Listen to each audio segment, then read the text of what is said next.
ಸ್ನೇಹಿತರೆ, ಮೀಡಿಯಾ ಮಾಸ್ಟರ್ಸ್ಗೆ ಸ್ವಾಗತ ಸುಸ್ವಾಗತ.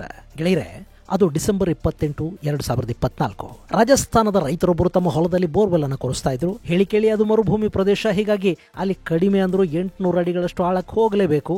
ಅಲ್ಲಿ ಕೂಡ ಬೋರ್ವೆಲ್ 850 ಅಡಿಗಳನ್ನು ಮುಟ್ಟಿತು. ಆ ಸಂದರ್ಭದಲ್ಲಿ ಇದ್ದಕ್ಕಿದ್ದ ಹಾಗೆ ಒಂದು ಭಾರಿ ಸದ್ದು ಕೇಳಿ ಬಂತು. ಬೋರ್ ಕೊರೆಯುತ್ತಿದ್ದ ಲಾರಿ ಅಕ್ಷರಶಃ ಸರಿದು ಪಕ್ಕಕ್ಕೆ ನಿಲ್ತು. ಅಷ್ಟೊಂದು ಜೋರಾಗಿ ಅಲ್ಲಿ ನೆಲದ ಆಳದಿಂದ ಗಂಗೆ ಮೇಲಕ್ಕೆದ್ದೇ ಬಿಟ್ಲು. ಆ ವಿಡಿಯೋ ಸೋಷಿಯಲ್ ಮೀಡಿಯಾದಲ್ಲಿ ಸಾಕಷ್ಟು ವೈರಲ್ ಕೂಡ ಆಯಿತು. ಇನ್ನು ಅದು ಸರಸ್ವತಿ ನದಿಯ ಪಾತ್ರ ಅಂತ ಹೇಳಲ್ಪಡುವ ಭೂಪ್ರದೇಶ, ಹೀಗಾಗಿ ಸರಸ್ವತಿ ನದಿ ಮತ್ತೆ ಭೂಮಿಯ ಮೇಲೆ ಕಾಣಿಸ್ಕೊಂಡಿದ್ದಾಳೆ ಅಂತ ಜನ ನಂಬೋದಿಕ್ಕೆ ಶುರು ಮಾಡಿದ್ರು. ಆದ್ರೆ ಸಂಶೋಧನೆಗಳು ಪರಿಶೋಧನೆಗಳು ಇಲ್ಲದೆ ವಿಜ್ಞಾನ ಜಗತ್ತು ಅದನ್ನ ಖಚಿತಪಡಿಸೋದಿಕ್ಕೆ ಸಿದ್ಧ ಇರಲಿಲ್ಲ. ಹೀಗಾಗಿ ಅಲ್ಲಿ ಸಂಶೋಧಕರ ತಂಡ ಆ ನೀರಿನ ಚಿಲುಮೆಯ ಬಗ್ಗೆ ಮಾಹಿತಿಯನ್ನ ಕಲೆ ಹಾಕೋದಿಕ್ಕೆ ನಿಂತ್ಕೊಳ್ತು. ಹಾಗಾದ್ರೆ ಅಲ್ಲಿ ನಿಜಕ್ಕೂ ಗುಪ್ತಗಾಮಿನಿ ಸರಸ್ವತಿ ಮತ್ತೆ ಭೂಮಿಯ ಮೇಲಕ್ಕೆದ್ದು ಬಂದ್ಲ? ಆ ಸಂಶೋಧಕರಲ್ಲಿ ಪತ್ತೆ ಮಾಡಿದ್ದೇನು? ಅಷ್ಟೊಂದು ಪ್ರಮಾಣದ ನೀರು ಭೂಮಿಯಿಂದ ಹಾಗೆ ಚಿಮ್ಮೋದಿಕ್ಕೆ ಕಾರಣ ಏನು? ಬನ್ನಿ ನೋಡೋಣ. ಗೆಳೆಯರೆ, ಈ ಭೂಮಿ ಅನ್ನೋದೇ ಹಾಗೆ. ಇದು ವಿಸ್ಮಯಗಳ ಆಗರ. ತನ್ನಲ್ಲಿನ ರಹಸ್ಯಗಳನ್ನ ಆಗಾಗ ಹೊರಹಾಕಿ ನಮ್ಮನ್ನೊಂದು ಅಚ್ಚರಿಗೆ ತಳ್ಳಿ ಅದು ಸುಮ್ಮನೆ ಕೂತ್ಕೊಂಡು ಬಿಡುತ್ತೆ. ಮೊನ್ನೆ ಕೂಡ ರಾಜಸ್ಥಾನದಲ್ಲಿ ಹಾಗೆ ಆಯ್ತು. ಅಲ್ಲಿನ ಜೈಸಲ್ಮೇರ್ನ ಮೋಹನಘರ್ ಅನ್ನೋ ಊರಲ್ಲಿ ರೈತರೊಬ್ಬರು 2024 ಕೊನೆಯ ದಿನಗಳಲ್ಲಿ ಬೋರ್ವೆಲ್ ಅನ್ನು ಕೊರೆಸ್ತಾ ಇದ್ರು. ಈ ಬೋರ್ವೆಲ್ಗಳ ಬಗ್ಗೆ ನಿಮಗೆ ಗೊತ್ತಿಲ್ಲದೆ ಇರೋದೇನಿದೆ ಹೇಳಿ? ನಮ್ಮಲ್ಲೇ 1000 ಅಡಿ ಆಳದವರೆಗೆ ಒಂದು ಹನಿ ನೀರು ಸಿಗ್ತಾ ಇಲ್ಲ. ಭೂಮಿಯ ಪಾತಾಳಕ್ಕೆ ನೀರು ಹೋಗಿ ಕೂತ್ಕೊಂಡಿದೆ. ಹೀಗಿರುವಾಗ ಅದು ರಾಜಸ್ಥಾನ ಬೇರೆ, ಮರುಭೂಮಿ ಕೂಡಿದ ಪ್ರದೇಶ. ಅದು ಅಲ್ಲಿ 150-200 ಅಡಿಗಳಿಗೆ ನೀರು ಹೇಗೆ ಸಿಗುತ್ತೆ? ಹೀಗಾಗಿ ಬೋರ್ವೆಲ್ 850 ಅಡಿಗಳನ್ನು ಮುಟ್ತಾ ಇತ್ತು. ಗೆಳೆಯರೆ, ಈ ಬೋರ್ವೆಲ್ ಹಾಕ್ಸೋ ಸಂಕಟ ಹಾಕ್ಸೋರಿಗೆ ಮಾತ್ರ ಗೊತ್ತು. ಯಾರನ್ನೋ ಕರೆಸಿ ನೀರಿದೆಯಾ ಅಂತ ಚೆಕ್ ಮಾಡಿಸಿರ್ತೀವಿ. ಅವರೊಂದು ಜಾಗ ತೋರಿಸ್ತಾರೆ, ನೆಲ ಕೊರೆಯೋದಕ್ಕೆ ಶುರು ಮಾಡ್ತೀವಿ. 500 ಅಡಿ ದಾಟಿದ್ರು ಬರೀ ಧೂಳೆ ಬಂದ್ಬಿಟ್ರೆ ಎದೆ ಬಡ್ಕೊಳ್ಳೋದಕ್ಕೆ ಶುರು ಮಾಡತ್ತೆ. ಆಮೇಲಿನ ಪ್ರತಿ ಅಡಿ ಬೋರು, ಪ್ರತಿ ಬಿಟ್ಟು ಕೂಡ ನಮ್ಮ ಎದೆ ಮೇಲೆ ಇಳಿತಾ ಇದೆಯೇನೋ ಅನ್ನೋ ಅನುಭವ ಶುರುವಾಗತ್ತೆ. ಬಿಡಿ, ಅದೊಂದು ಅವರ್ಣನೀಯ ಪರಿಸ್ಥಿತಿ. ಇಲ್ಲಿ ಕೂಡ ಬಿಟ್ಟು 850 ಅಡಿಗೆ ಇಳಿತು. ಇದ್ದಕ್ಕಿದ್ದ ಹಾಗೆ ಒಂದು ದೊಡ್ಡ ಶಬ್ದ ಕೇಳಿಬಂತು. ಬೋರ್ವೆಲ್ ಕೊರಿತಿದ್ದವರು ಸೇರಿ ಅಲ್ಲಿದ್ದವರೆಲ್ಲ ಗಾಬರಿಯಾಗಿ ದೂರ ಓಡ್ ಹೋದ್ರು. ಆ ಹಂತದಲ್ಲೇ ಭಯಾನಕ ಫೋರ್ಸ್ನೊಂದಿಗೆ ನೀರು ಮೇಲಕ್ಕೆ ಚಿಮ್ಮೋದಿಕ್ಕೆ ಶುರು ಮಾಡ್ತು. ಅದರ ಫೋರ್ಸ್ ಎಷ್ಟಿತ್ತು ಅಂದ್ರೆ ಬೋರ್ ಕೊರೆಯೋದಕ್ಕೆ ಬಂದಿದ್ದ ಲಾರಿನೂ ಕೂಡ ಪಕ್ಕಕ್ಕೆ ತಳ್ಳೋಷ್ಟು ಜೋರು ನೀರು. ಎಷ್ಟು ಹೊತ್ತಾದ್ರೂ ಆ ನೀರಿನ ರಭಸ ಕಡಿಮೆ ಆಗಲಿಲ್ಲ. ಬೋರ್ ಕೊರೆದ ಹೋಲು ಅಗಲ ಆಗ್ತಾ ಹೋಯ್ತು. ನೀರು ಹೆಚ್ಚಾಗಿ ಅಲ್ಲೊಂದು ಪ್ರವಾಹನೇ ನಿರ್ಮಾಣ ಆಯ್ತು. ನೋಡ್ತಿರುವಾಗ್ಲೇ ಅಲ್ಲೇ ಒಂದು ಹಳ್ಳ ಹರಿಯೋದಕ್ಕೆ ಶುರು ಆಯ್ತು.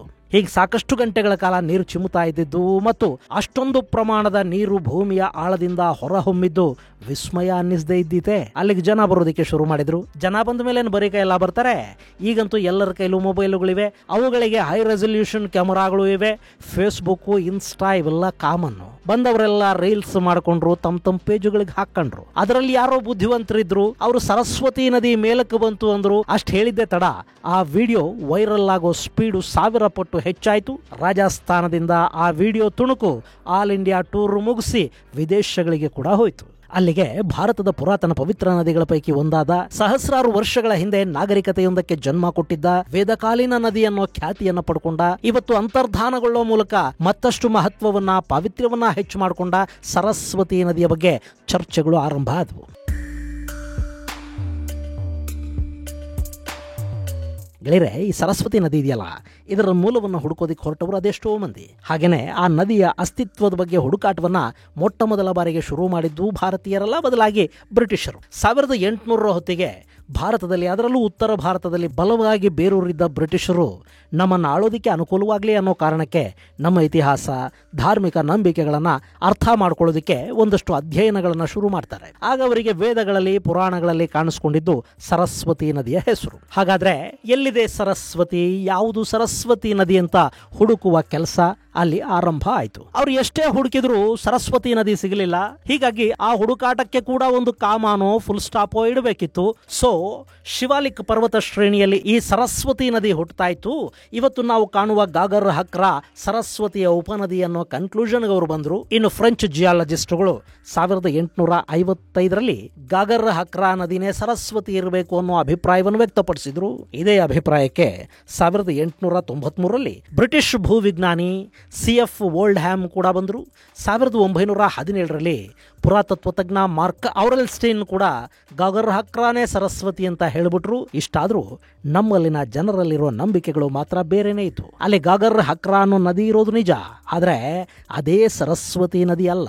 ಸರಸ್ವತಿ ಅನ್ನೋದು ಈಗ ಗುಪ್ತಗಾಮಿನಿಯಾಗಿ ಭೂಮಿಯ ಆಳದಲ್ಲಿ ಹರಿತಾ ಇದೆ.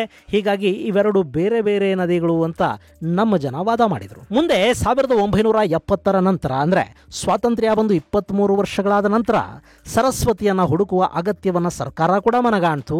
ಅದಕ್ಕಾಗಿ ಒಂದಷ್ಟು ಹಣವನ್ನು ಕೂಡ ಮೀಸಲಿಡ್ತು. ಸೊ ಅಲ್ಲಿಂದ ನಿಜವಾದ ಸಂಶೋಧನಾ ಕಾರ್ಯ ಆರಂಭ ಆಯಿತು. 1998ರವರೆಗೆ ಈ ಹುಡುಕಾಟ ಮುಂದುವರ್ಕೊಂಡೇ ಬಂತು. ಹೀಗಿರುವಾಗಲೇ ಭಾರತ 2ನೇ ಬಾರಿಗೆ ಅಣ್ವಸ್ತ್ರಗಳನ್ನ ಪರೀಕ್ಷೆ ಮಾಡ್ತಲ್ಲ. ಆ ಸಂದರ್ಭದಲ್ಲಿ ಆ ಅಣ್ವಸ್ತ್ರಗಳ ಅಣುವಿಕಿರಣ ಯಾವ ಪ್ರಮಾಣದಲ್ಲಾಗಿದೆ ಅನ್ನೋದನ್ನ ಪರೀಕ್ಷಿಸೋದಕ್ಕೆ ರಾಜಸ್ಥಾನದ ಈ ಪ್ರದೇಶದಲ್ಲಿನ ನೀರನ್ನ ಸಂಗ್ರಹಿಸಿ ಪರೀಕ್ಷೆಗೊಳಪಡಿಸುವ ಕೆಲಸ ನಡೀತು. ಆಗ ಪೋಖ್ರಾನ್ ಸುತ್ತಮುತ್ತ ಕೊಳವೆ ಬಾವಿಗಳನ್ನು ಕೊರೆದು ಅಲ್ಲಿಂದ ನೀರಿನ ಸ್ಯಾಂಪಲ್ ಅನ್ನು ತಗೋಬೇಕಾಗಿ ಬಂತು. ಹೀಗೆ ಚೆಕ್ ಮಾಡಿದ ನಂತರ ಆ ನೀರಿನ ವರದಿಗಳನ್ನ ನೋಡಿದ ವಿಜ್ಞಾನಿಗಳಿಗೆ ಅಚ್ಚರಿನೂ ಅಚ್ಚರಿ. ಯಾಕೆಂದ್ರೆ ಅಲ್ಲಿದ್ದ ನೀರಲ್ಲಿ ಯಾವುದೇ ರೀತಿಯ ವಿಕಿರಣದ ಅಂಶ ಕಂಡು ಬರಲಿಲ್ಲ. ಆ ಬೋರ್ವೆಲ್ಗಳ ನೀರನ್ನ ಹಾಗೇ ಕುಡಿದು ಬಿಡಬಹುದು ಅಂತ ಹೇಳಲಾಯಿತು. ಅಲ್ಲದೆ ಆ ಮರುಭೂಮಿಯ ಅಡಿಯಲ್ಲಿ ಸಿಕ್ಕ ಈ ನೀರಿಗೂ ಹಿಮಾಲಯದ ನೀರಿಗೂ ತುಂಬಾನೇ ಹತ್ತಿರದ ಸಂಬಂಧ ಇದೆ ಅಂತ ಕೂಡ ಆ ಸಂಶೋಧನೆಯಲ್ಲಿ ಗೊತ್ತಾಯ್ತು. ಆಗ ಸಂಶೋಧಕರು ಸರಸ್ವತಿ ನದಿಯ ಅಸ್ತಿತ್ವ ಇವತ್ತಿಗೂ ಇದೆ ಅನ್ನೋದನ್ನ ಅರ್ಥ ಮಾಡಿಕೊಂಡ್ರು. ಆದ್ರೆ ಆ ನಂತರ ಈ ಬಗ್ಗೆ ಹೆಚ್ಚಿನ ಸಂಶೋಧನೆಗಳು ನಡೀಲಿಲ್ಲ. ಈ ಸರಸ್ವತಿ ನದಿ 6000 ವರ್ಷಗಳ ಹಿಂದೆ ಕಣ್ಮರೆಯಾಗಿದೆ ಅಂತ ಒಂದಷ್ಟು ಜನ ನಂಬಿದ್ರೆ, ಮತ್ತಷ್ಟು ಜನ ಇದು 1405ರವರೆಗೆ ಹರಿತಾ ಇತ್ತು, ಆ ಬಳಿಕ ಆ ನದಿ ಕಾಣೆಯಾಯಿತು ಅನ್ನೋ ವಾದವನ್ನ ಮುಂದಿಟ್ರು. ಈ ಮಧ್ಯೆ ಹರಿಯಾಣ ಸರ್ಕಾರ ಕೂಡ ಸರಸ್ವತಿಯನ್ನು ಹುಡುಕೋ ಪ್ರಯತ್ನಕ್ಕೆ ಕೈ ಹಾಕ್ತು. ಆ ಕೆಲಸದಲ್ಲಿ ಸ್ವಲ್ಪ ಮಟ್ಟಿಗೆ ಪ್ರಗತಿ ಕೂಡ ಕಂಡು ಬಂತು. ಈ ಹುಡುಕಾಟದ ಸಂದರ್ಭದಲ್ಲಿ ಸುಮಾರು 2984 ಕಿಲೋಮೀಟರ್ಗಳಷ್ಟು ಉದ್ದದ ನಾಲಾ ನೆಟ್ವರ್ಕ್ ಒಂದು ಪತ್ತೆಯಾಯಿತು. ಹಾಗೇನೆ ಸರಸ್ವತಿ ನದಿ 2 ಕವಲುಗಳಾಗಿ ಹರಿದಿದ್ದು ಕೂಡ ಗೊತ್ತಾಯಿತು. ಅದರಲ್ಲಿ ಒಂದು ಯಮುನಾನಗರ್, ಅಂಬಾಲಾ, ಕುರುಕ್ಷೇತ್ರ, ಕೈತಲ್, ಜಿಂದ್, ಫತೇಹದಾಬಾದ್ ಹಾಗೂ ಸಿರ್ಸಾಗಳಲ್ಲಿ ಹರಿದು ರಾಜಸ್ಥಾನದ ಹನುಮನಗರ್ ಅನ್ನು ಮುಟ್ತಾ ಇತ್ತು. ಹಾಗೆ ಮತ್ತೊಂದು ಕವಲು ಸರಸ್ವತಿ ನದಿಯ ಉಪನದಿಯಾಗಿದ್ದ ದೃಷದ್ವತಿಯಾಗಿ ಹರಿದದ್ದು ಕೂಡ ಗೊತ್ತಾಯಿತು. ಆ ನದಿ ಯಮುನಾನಗರ್, ಕರ್ನಾಲ್, ಪಾಣಿಪತ್, ಸೋನೆಪತ್ ಹಾಗೂ ಹಿಸ್ಸಾರ್ಗಳ ಮೂಲಕ ರಾಜಸ್ಥಾನದ ವಾಸ್ತಾರನ್ನ ತಲುಪ್ತಾ ಇತ್ತು.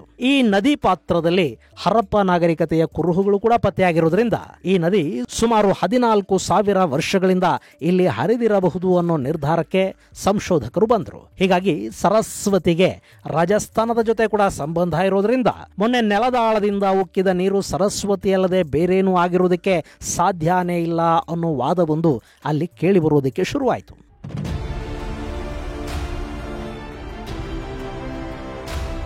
ಹೀಗೆ ರಾಜಸ್ಥಾನದ ಮರುಭೂಮಿಯಲ್ಲಿ ನೀರೆದ್ದು ಬಿಟ್ರೆ ಯಾರಿಗಾದ್ರೂ ಆಶ್ಚರ್ಯನೇ ಅಲ್ವೇ ಆಗೋದು. ಹೀಗಾಗಿನೇ ಅಲ್ಲಿಗೆ ಭೂಗರ್ಭಶಾಸ್ತ್ರಜ್ಞರು ಬಂದರು. ಆ ನೀರನ್ನು ತಪಾಸಣೆಗೂ ಒಳಪಡಿಸಿದ್ರು.